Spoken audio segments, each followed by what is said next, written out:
গত 20শে August 2024 স্থগিতকৃত HSC পরীক্ষা বাতিল করা হয়। তারপরে রেজাল্ট তৈরির বিষয়টি পরে জানানোর কথা বলা হয়েছিল। তারপর প্রায় 1 মাস পার হয়ে গেলেও ফলাফল কিভাবে তৈরি করা হবে, কত তারিখে ফল প্রকাশ করা হবে তা নিয়ে কোনো সুনির্দিষ্ট তথ্য শিক্ষা মন্ত্রণালয় থেকে এখনো পর্যন্ত দেওয়া হয়নি। বিভিন্ন সময়ে বিভিন্ন জরুরি বৈঠক, বিজ্ঞপ্তি আমরা পেয়েছি। তার মধ্যে শিক্ষার্থীদের বিভিন্ন তথ্য কলেজে এবং কলেজ কর্তৃপক্ষকে সেই সকল তথ্য বোর্ডে জমা দিতে বলা হয়েছে, যা ইতিমধ্যে শিক্ষার্থীরা ও বিভিন্ন কলেজ জমা দিয়ে দিয়েছে।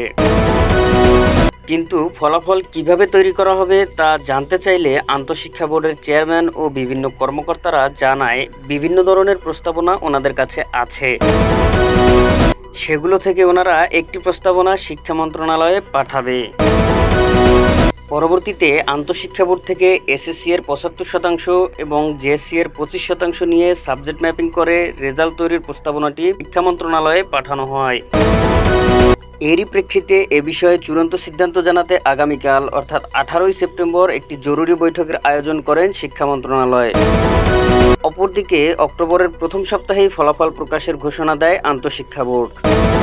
কিন্তু যেহেতু এখনও ফলাফল কিভাবে তৈরি করা হবে তা চূড়ান্ত সিদ্ধান্ত হয়নি, তাই কিভাবে অক্টোবরের প্রথম সপ্তাহে এইচএসসি 2024-এর ফলাফল ঘোষণা করা হবে তা নিয়ে দুশ্চিন্তায় শিক্ষার্থী ও অভিভাবকরা।